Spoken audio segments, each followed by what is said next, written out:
पथ पे चला, उस पथ पे मुझे, जिस पथ पे चला उस पथ पे मुझे आंचल तो बिछाने दे, साथी ना समझ कोई बात नहीं, मुझे साथ तो आने दे, जिस पथ पे चला। वहाँ पे बेटा एक सर मिले थे जिनका नाम था मिस्टर गोविंद जायसवाल। जो मिस्टर गोविंद जायसवाल थे उन्होंने अपनी लाइफ की स्टोरी बताई थी। वो जब बचपन में उनके जो फादर थे वो एक रिक्शा चलाते थे और वो जो बच्चे थे वो अपने बच्चों को पढ़ाना चाहते थे। बट एक बार क्या हुआ, वो अपने एक फ्रेंड के साथ उनके घर गए हुए थे। At that time he was in 6th standard, वो 6th क्लास में थे। तो वहाँ पे क्या हुआ, जो उस बच्चे के पेरेंट्स थे, जो उनके फ्रेंड के पेरेंट्स थे, उन्होंने पूछा बेटा आपके फादर क्या करते हैं, बिकॉज उनकी जो ड्रेसिंग सेंस थी थोड़ी सी लोअर में आती थी और वो थोड़ा सा रिच फैमिली से बिलोंग करता था। देन उसने कहा कि मेरे पापा रिक्शा चलाते हैं। उनके फादर ने उस बच्चे को घर से उठा के बाहर फेंक दिया। वो बच्चा पार्क में जाके रोने लगा। वहां पे फिर उसको एक गाइड करने के लिए एक जेंटलमैन मिले। उन्होंने कहा बेटा रो क्यों रहा है। जब उसने बताया कि क्या हुआ सर, मैं एक घर गया हुआ था अपने फ्रेंड के घर, उनके पापा ने मेरे साथ ऐसा बिहेव किया, बट मेरे साथ ऐसा बिहेव क्यों किया गया, मैंने तो किसी का कुछ गलत नहीं किया। देन जो जेंटलमैन थे उन्होंने समझाया बेटा ये दुनिया है, इसमें या तो आप अमीर बनो या किसी हाई पोस्ट पे जाओ। अब उस बच्चे के पास इतने पैसे नहीं थे कि वो कोई बिजनेस वगैरह करे या बिजनेसमैन बने, तो उन्होंने कहा बेटा IAS बन जा। उस बच्चा उस टाइम वो 6th क्लास में था, उसने माइंड में सेट कर लिया कि IAS जो भी होता मुझे वो बनना है। एक 6th क्लास के बच्चे को नहीं पता होता IAS क्या है, और उस टाइम पे ना गूगल होता था ना नेटवर्क्स होते थे। इवन देन उस बच्चे ने सोच लिया अगर उसे IAS बनना है तो बनना है। और उसके बाद उस बच्चे ने घर आके डेली अपनी जनरल नॉलेज स्टार्ट कर दी कि कहाँ से मुझे पढ़ना है, कहाँ से मुझे तैयारी करनी है। उस बच्चे ने सोच लिया, अगर दृढ़ निश्चय कर लिया कि हाँ अब मुझे चीज़ करनी है, उसके बाद वो बच्चा अपने पैसे कलेक्ट करता और जो जनरल नॉलेज की बुक्स आती हैं उसको वो रीड करता। पूरे साल की वो रीड करके नेक्स्ट टाइम के लिए प्रिपरेशन करता।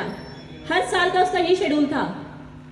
उनके घर के ऊपर एक डॉक्टर रहते थे, उनके पास न्यूज़पेपर नहीं आता था, तो उनके घर से डेली शाम को जाके न्यूज़पेपर लेके आता।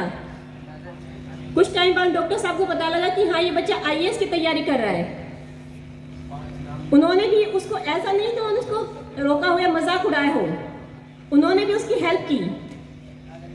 उसके बाद वो बच्चा कुछ टाइम 12th होने के बाद उसने ग्रेजुएशन किया। उसके बाद वो दिल्ली आ गया तैयारी करने के लिए। And at the age of 22 years, in 2006, he became an IAS. He was 48 rank holder in all over India. क्या कोई बच्चा ऐसा कह सकता कि मेरे पास रिसोर्सेज नहीं है, और रिसोर्सेज नहीं है तो मैं नहीं कर सकता। आप में से मोस्टली बच्चे ऐसे जो होमवर्क भी नहीं करते। बहाना क्या होता है, मैम लाइट नहीं थी, मैम मैंने ये पढ़ा नहीं, मैम पापा घर पे नहीं थे, मोबाइल नहीं आया, मैं इसलिए ये चीज़ नहीं कर पाया। बेटा अगर किसी को कुछ करना है, अगर किसी ने डिटरमाइन कर लिया है कि मुझे ये चीज़ करनी है तो वो करेगा। रिसोर्सेज उसको आगे से आगे प्रोवाइड होंगे। अगर आप किसी से हेल्प मांगोगे तो हर कोई आपकी हेल्प करता है, बट इफ यू डिटरमाइन, अगर आपने सोच लिया है तो, अदरवाइज कोई चीज़ मैटर नहीं करती। अगर आप सोचोगे, आप ये होगे कि हाँ फाइनली आपको करना है तो आप करोगे, और अगर आपने सोच लिया एक्सक्यूज देना है तो एक्सक्यूजेस की तो बेटा लाइन होती है, कितनी दे लो। एट द एंड मैं सिर्फ एक चीज़ कहूँगी, गरीबी या कोई भी चीज़ मैटर नहीं करती। अगर आप किसी भी चीज़ के लिए हार्डवर्क करते हैं देन आप उस चीज़ को अचीव कर सकते हैं। नाउ एक उसके लिए एक फॉर्मूला होता है DCP square. First of all you have to dream, then conviction, then planning and perseverance. अब ये बच्चे उसके बारे में बताएंगे, बट उससे पहले मैं क्या बोलना चाहूँगी? If you can dream it, you can do it.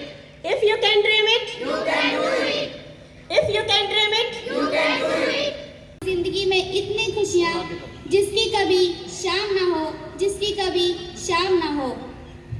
साथ आज का ये प्रोग्राम शुरू करना चाहते हैं। Now we would like to invite Shalu for a thought.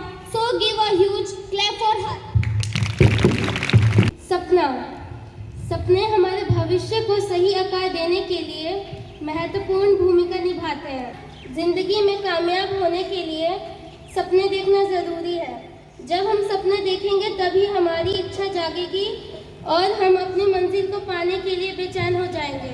मैंने भी अपने करियर को लेकर एक सपना देखा है, सीए बनने का, और मैं अपने सपने को पूरा करने के लिए पूरी मेहनत और लगन से प्रयास करती रहूंगी जब तक मेरा सपना साकार ना हो जाए। कामयाबी पाने के लिए लोगों को अपने सपनों के पीछे भागना पड़ता है, अर्थात कड़ी मेहनत करना पड़ता है। जैसे सोने को तपाकर खरा सोना बनाया जाता है, वैसे ही सपनों को मेहनत की आंच में तपाकर कामयाब किया जाता है। Thank you. कन्विक्शन वर्ड, क्या आप इसका मतलब जानते हैं कि कन्विक्शन क्या होता है और ये हमारे लिए क्यों इम्पोर्टेंट है? कन्विक्शन का मतलब होता है दृढ़ निश्चय। अगर आपका कोई ड्रीम है तो आपको दृढ़ निश्चय करना पड़ता है। इसका मतलब ये है कि आपका कोई ड्रीम है तो आप ये ठान लो कि मुझे ड्रीम करना ही है, इसको पूरा करना है। अगर आप इसके लिए सीरियस नहीं होते तो आपका जो माइंड है वो इससे डाइवर्ट हो जाएगा। इसलिए अगर आपका कोई ड्रीम है तो आप ये दृढ़ निश्चय कर लो। Thank you so much. में कहा जाए तो जो चीज़ हम करने से पहले उसका निश्चय कर लेते हैं उसे भी प्लानिटरी नियोजन कहा जाता है। जैसे जब तक मेट्रो का आविष्कार नहीं हुआ था तब तक हमें यहाँ से दिल्ली जाने के लिए बहुत सोचना पड़ता था कि यहाँ से वहाँ तक जाने के लिए हमें कितना समय लगेगा। लेकिन जब से मेट्रो का आविष्कार हो गया है हमें यह सोचना नहीं पड़ता कि यहाँ से वहाँ तक जाने के लिए हमें कितना समय लगेगा। जैसे मेट्रो को नियोजित करने के लिए बहुत सारी प्लानिंग की गई थी, ऐसे ही हमें भी अपना ड्रीम पूरा करने के लिए बहुत सारी प्लानिंग हमें नियोजन करना पड़ता है। Thank you. प्रेसिडेंस उसे कहते हैं जिसे अगर हम कोई काम कर रहे हैं और उसमें अगर हम उस काम में फेल हो गए और हम हार मानने का भी काम हमसे नहीं होगा तो ऐसा नहीं करना है। हमें उस काम को लगातार करना है ताकि हम उसमें सफल हो। एक बार में हार मानकर नहीं बैठना है। जैसे इसका उदाहरण है थॉमस एल्वा एडिसन, जो उनके ऊपर तो उनके टीचर से भी उम्मीद हट गई थी कि ये कुछ करेगा भी। उन्हें हमेशा हटा दिया जाता था कि ये कुछ नहीं करेगा, बट उन्होंने फिर भी हार नहीं मानी, अपने ऊपर भरोसा रखा और वो एक काम को करने में 10,000 बार फेल हुए पर फिर भी वो हार नहीं माने और उस काम में लगे रहे और आखिरकार में बहुत बड़े साइंटिस्ट बन गए। इससे ये हमें सीख मिलती है कि किसी भी काम में हार नहीं मानना चाहिए। इसे कहते हैं प्रेजेंस। Thank you. इसके पीछे ये था कि मैंने 10,000 प्रयास ऐसे किए जिससे बल्ब नहीं बनाया जा सकता।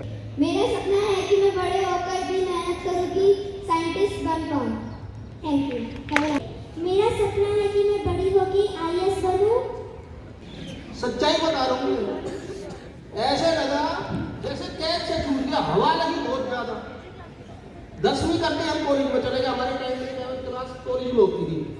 जैसे कुछ ये बच्चे हैं ना, इनको तो कुछ हवा नहीं है जितनी हवा मेरे को लगी हुई है। मैं फैक्ट बता रहा हूँ। मेरे को चेक मिला है 900 रुपये का, पता है तुम्हें सबको? कितने का चेक मिला इनको? और एक आउटिंग भी होगी, घूम फिर के भी आए, अच्छा भी लगा। इतने बड़े बड़े लोगों के साथ मिले, उनसे बातचीत की, उनको देख के थोड़ी सी तो हमें मोटिवेशन होती है कि ये इतने अच्छे लोग हैं तो हमें भी वैसे बनना है। लगता है ना ऐसे सबको? तो इसीलिए सभी बच्चे प्रयास करें, कोशिश करें ताकि हम तुम लोग भी सब अच्छे से अच्छे प्राइज लेकर आओ।